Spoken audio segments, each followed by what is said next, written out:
नमस्कार बच्चों, आज के गूगल विद्या भारती के गूगल क्लासरूम में आप सभी का स्वागत है।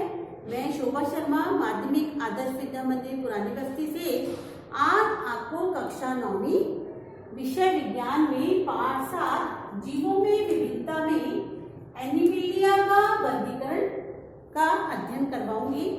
पिछली क्लासों में हमने विटेकर द्वारा प्रस्तुत सजीव जगत के वर्गीकरण में मोनेरा, प्रोटिस्टा, फंजाई, प्लांटी और एनिमेलिया को समझा था। प्लांटी का विस्तृत अध्ययन हमने bryophyta, Thallophyta, pteridophyta, gymnosperm and angiosperm का अध्ययन कर लिया था। अब आज हम एनिमेलिया का विस्तृत अध्ययन करेंगे। एनिमेलिया इस वर्ग के में यूकैरियोटिक बहुकोशिकीय विषमपोषी जीव आते हैं। इनको इस श्रेणी में रखा गया है।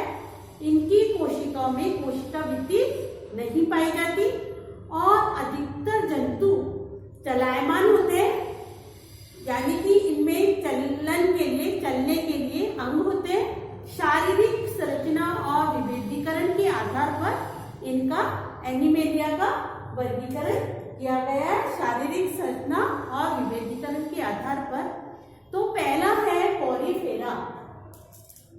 पोर्स, जैसा कि नाम से ही विदित है, पोरीफेरा का अर्थ है छिद्र युक्त जीवधारी में ये इसमें अचल जीव आते हैं। वे चल नहीं सकते, जो किसी आधार से चिपके रहते हैं और इनके पूरे शरीर में पास में छिद्र पाए जाते हैं। ये छिद्र शरीर में स्थित नाल प्रणाली से जुड़े होते हैं। पोर्स पाए जाते हैं, जो ये पोर्स छिद्र अंदर शरीर के अंदर नाल प्रणाली से जुड़े होते हैं, जिसके माध्यम से शरीर में O2, जल और भोज्य पदार्थों का संचरण होता रहता है। इनका शरीर कठोर आवरण से या बाह्य कंकाल से ढका रहता है और इनकी शारीरिक संरचना अत्यंत सरल होती है, जिनमें उत्तक विभेदन नहीं पाया जाता। इन्हें सामान्यतः स्पॉन्जिया स्पंज के नाम से जाना जाता है, जो बहुधा समुद्री आवास में पाए जाते हैं। इसके एग्जाम्पल है साइफोन, स्पॉन्जिला और यूप्लेटेला। ये पोरीफेरा के एग्जाम्पल है। इसमें छिद्र पोरीफेरा में क्यों आते हैं? क्योंकि पूरे शरीर में छिद्र पोर्स पाए जाते हैं और छिद्रों का संबंध अंदर शरीर की नाल गुहा से होता है। नाल प्रणाली से जुड़े रहते हैं, जिससे कि बाहर से ऑक्सीजन, जल और भोज्य पदार्थों का संचरण होता रहता है और इसके शरीर पर बाह्य कंकाल अथवा कठोर आवरण शरीर उससे ढका रहता है और इनका शरीर वैसे बहुत ही शारीरिक संरचना अत्यंत सरल होती है और जिसमें उत्तक विभेदन नहीं होता और इससे जनरली इसे स्पॉन्ज के नाम से जाना जाता है। इसके एग्जाम्पल साइकोन, यूप्लेटेला और स्पंजिला आते हैं। अब हम पढ़ेंगे सिलेंटेटा। एनिमेलिया का दूसरा वर्ग है सिलेंटेटा। ये जलीय जंतु हैं, जल में पाए जाते हैं। इनका शारीरिक संगठन उत्तकी स्तर का होता है।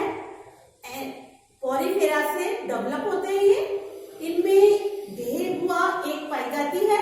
इनका शरीर कोशिकाओं की दो परतों, आंतरिक और बाह्य दो परतें होती है। तो इनका शरीर कोशिकाओं की दो परतों का बना होता है। इनकी कुछ जातियां समूह में रहती है, जैसे कोरल, और कुछ एकल रूप में पाई जाती है, एकाकी रूप में पाई जाती है, जैसे इसके उदाहरण है हाइड्रा और समुद्री एनीमोन। ये इसमें हाइड्रा देखिए, हाइड्रा में देह गुहा और ये और दंश कोशिकाएं पाई जाती हैं और हाइड्रा और समुद्री एनीमोन सिलेंट्रा के उदाहरण है। सिलेंट्रेटा, तो सिलेंट्रेटा ऐसे क्यों? क्योंकि देह गुहा पाई जाती है इसमें और ये जलीय जंतु, इनका जलीय जंतु होते हैं। इनका शारीरिक संगठन उत्तक के स्तर का होता है और इनकी कुछ जाति समूह में पाई जाती है, कुछ एकाकी रूप में होती है।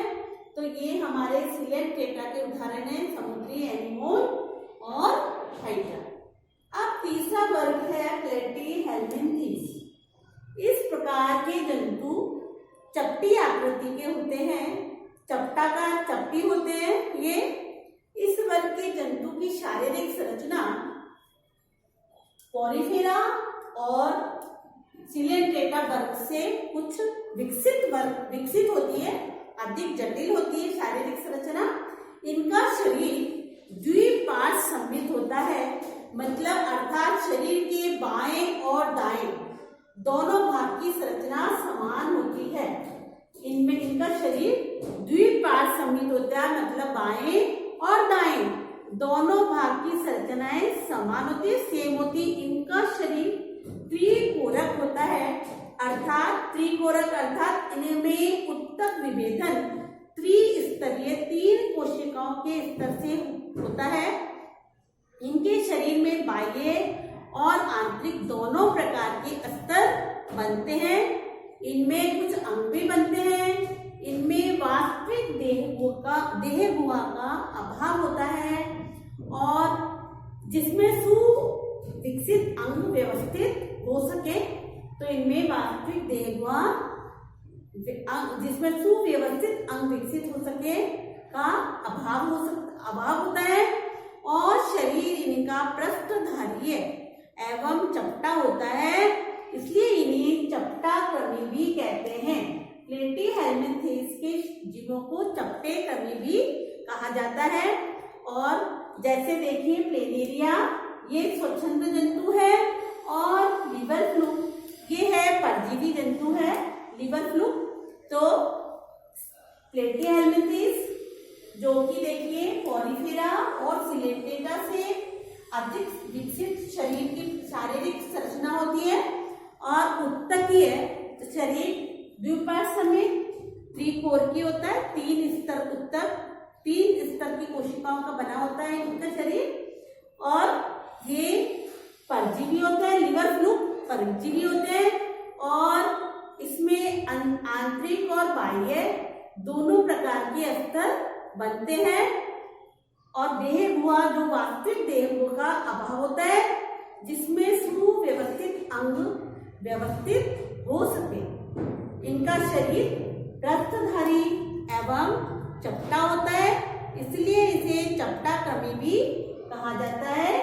ये प्लेटीहेल्मिन्थेस के एग्जाम्पल है, प्लेनेरिया और ये स्वच्छंद है और ये परजीवी लिवर फ्लूक होता है। अब अगला है निमेटोडा। इस प्रकार इस वर्ग के जंतु भी त्रिकोरकीय होते हैं, मतलब कोशिकाओं में त्रिस्तरीय होता है, 3 स्तर कोशिकाओं का स्तर होता है और शरीर द्विपार्श्व सममित होता है।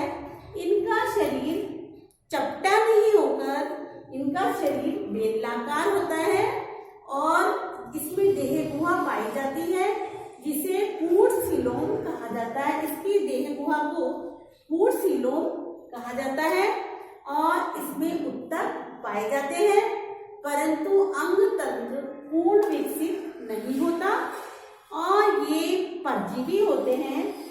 इसके उदाहरण है एस्केरिस, गोलकृमि और फीताकृमि जिसे बोलते हैं, और ये है हमारे फीताकृमि गोलकृमि और एस्केरिस इसके एग्जाम्पल है। अब हम ये चारों हमने देखे, पोरिफेरा, सिलेंट्रेटा, प्लेटीहेल्मिन्थेस और निमेटोडा, इन चारों का हमने अध्ययन किया उदाहरण सहित। आप सभी को समझ में आ गया होगा। धन्यवाद।